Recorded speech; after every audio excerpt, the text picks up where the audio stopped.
Welcome to Boss Lady. My name is Ivana, your host, and with me today, we're talking about a woman who has been changing the world. And let me tell you why I say this, all right?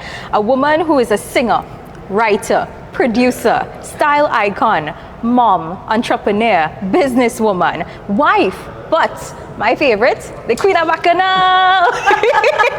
We welcome Destra Garcia to Boss Lady. How are you? I am good. Wow, you gave me a lot of titles there. I left the best one for last, though. I know, right? Queen of Bacchanal, I always love it. Whenever I hear you jump on a stage, on the mic, in your music, Queen of Bacchanal, all right? And we look forward to you everywhere we go. Darling. When you're on the cast, when you're part of a show, a project, everybody's like, Destra? Okay, I'm gonna be there, you know? So really and truly, we love your work so much. I love having you here. Thank you. It's great to see you. Nice You know, to be I know you've been busy. You know, how has life been? Let's put it that way. Life has been lifing, Yeah, according to so my... they say, right? That's what the young people say now. Life is lifing. So your daughter has a little impact on the terminology. My lingo these days, Yeah. I have to, you know, Life is learn lifing how, hard. right, and have to learn how to abbreviate everything and, you know, read between the text messages because they don't write long sentences anymore. Yeah. She's like, get with it, mom. Yeah, and I'm there. I'm okay. But it. no, I mean, I've been trying to cross some things off of my bucket list.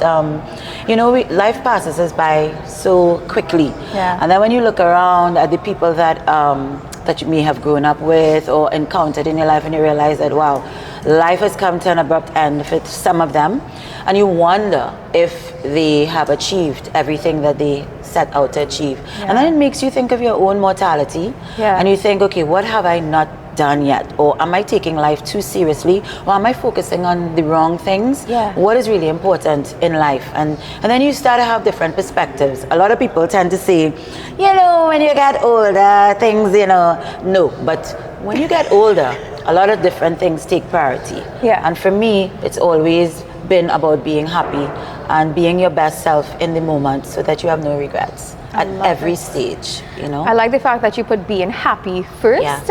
Extremely important to note. And the thing is, you're speaking about what next or what more or what haven't I done as yet.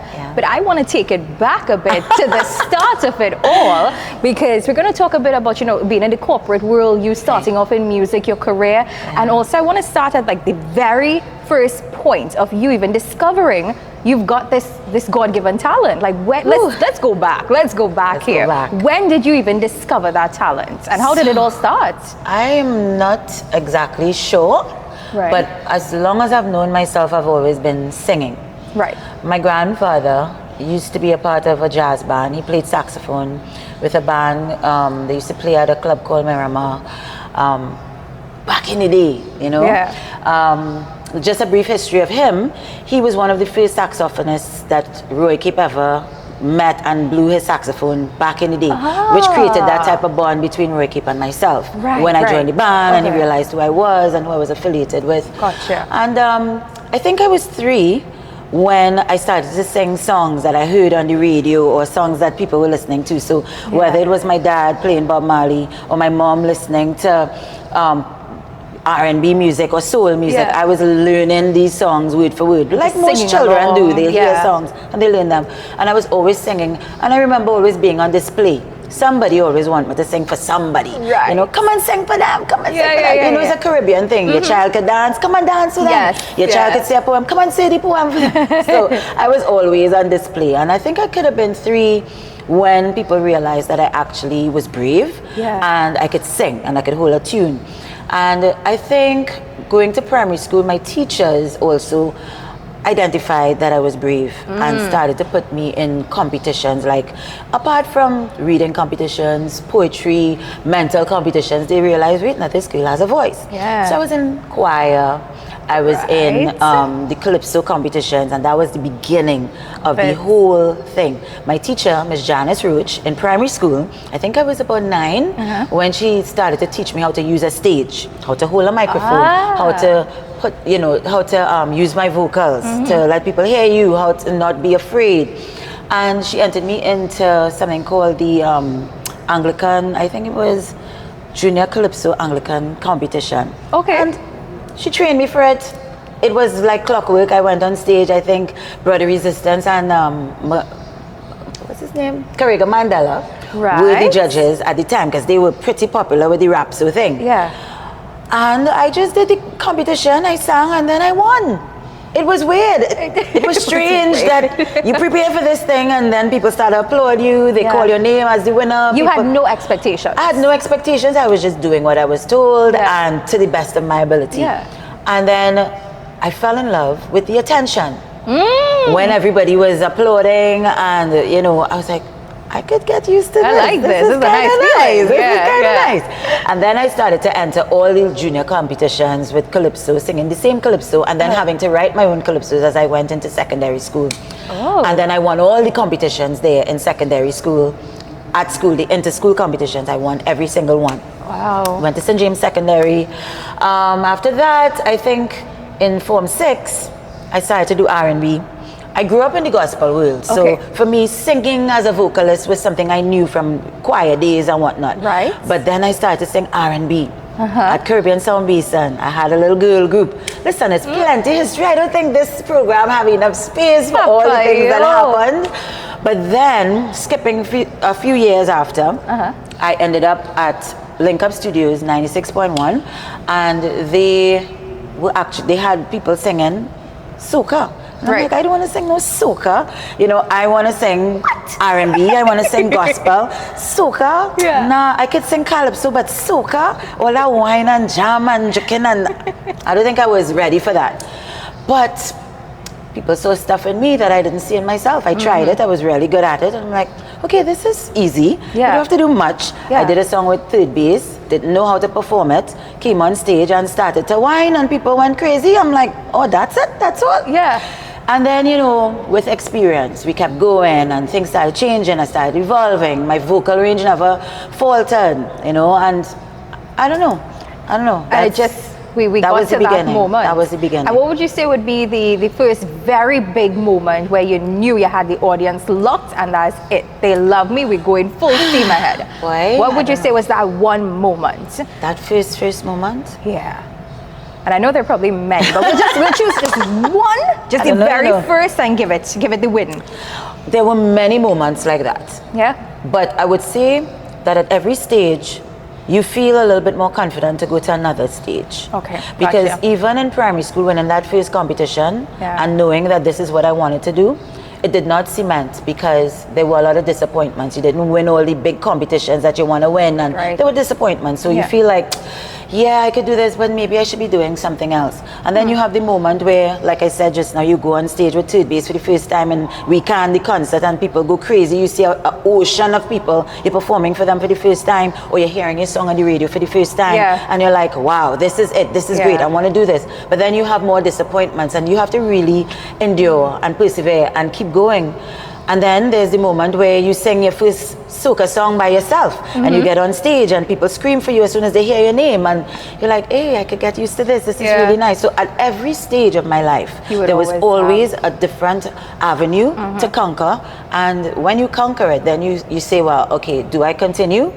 Do I, you know, take the challenge on, or do I stop here? Is this it for me, or do I keep going? And I love the fact that you were very mindful to have those conversations, even within yourself, in your own mind, with your own thoughts, to be like, all right, where am I going next? Do I want to go here? Do I want to do this? You know, you're very much in charge of where you were going. You have to be. And I love that about you. Know, you mentioned not knowing, well, do I want to stay in this? Do I want to continue? You were actually in the corporate world, and I'm not even sure if many people would even remember that side of you, because you've been in entertainment for so long and doing it so well. But I do want to talk to you about corporate life, you know, what that was like a bit, and even the transition. When did you really feel like, okay, I can leave this side of me behind and go into entertainment full time? Wow. So after leaving school, you know, with parents, they always want you to be academic. They always want security for you. So you're in the corporate world, and I started off at, well, MBM was my longest job before soca. Right. That's an Ansa McCall company. They still exist.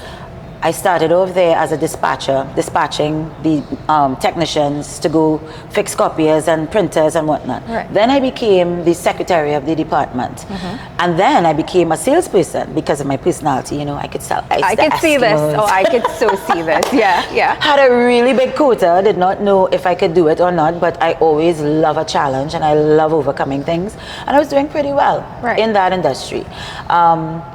It was very easy for me to be a salesperson, learn about copiers and printers and learn how to fix them as well. Right. I really excelled at that job, not just because of my personality, but because of my knowledge as well in the field, and the technicians teaching me, the salespeople teaching me. You seem to really enjoy it as well. I enjoyed it. Yeah. I like dressing up, coming to work every day, you know, the family that we had there, it was great, you know, from the lunchroom to, you know, doing a job and everybody having a function, like being a cog in this big machine.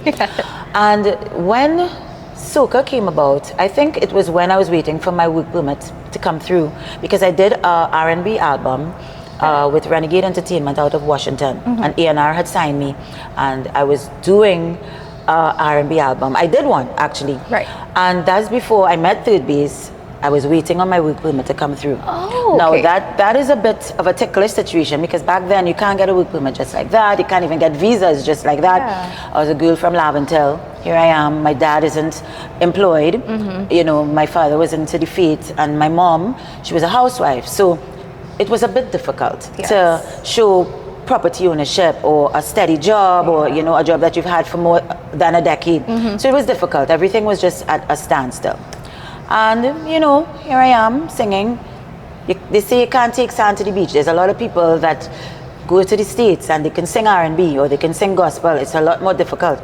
You have people like Ashanti, you have people like whomever singing. And here's this girl from the Caribbean. At that time, I was thinking that, you know, maybe I could get a break like Rihanna. Now, nobody knew who Rihanna was then. But she more or less lived the dream that I had for myself at that time. A young girl from the Caribbean that could really sing and go abroad and just dominate. So I'm so proud of her. She achieved something that I wanted to achieve, but I didn't. God had different plans for me. You know, so at that time, I joined Roy Cape, so I was in the day being in the corporate world, and in the night I'm moonlighting as a soca star. But I did not yet sing any songs like Tremble It or It's Carnival. So I was just in the band with these guys, Blacks, Derek Seals, you know, and I'm not sure if this is what I want, but I kind of love it. But I don't know. You know, so you're in limbo. Still in that, in between, And then my parents are like, don't even think about leaving your job, you know, because that music thing is not secure. At least you have a fixed salary and things are going good. And that influence in your ear all the time could be very confusing. It could be confusing, and it could also be intimidating because you're unsure about what the future holds. And then I sang Tremble It, and things started to change. People started to recognize me everywhere I went. The crowds, people were booking me overseas, and the money that I was making from singing for just a few minutes versus the money that I would make for working for a whole month. I started to say, let's make sense here. This, you know, I'm doing something I love and making some money here that, you know, is much more than I'm making here. And it was an easy, no-brainer decision. Do something you love and enjoy it, and it's not like work. Or work very, very, very, very hard, and, you know, so it wasn't a difficult decision at all. I like how simply you put it for us, really and truly. Hey, this is what it weighs. This is what it's going to make it all about money. No, but I mean, at the end of the day, you're growing, you're young, and you know, those are the things that young people think about. And when we start working, that is what we're aiming at, making money. All right, and we're going to be talking about making money with the businesswoman herself when we return right here on Boss Lady.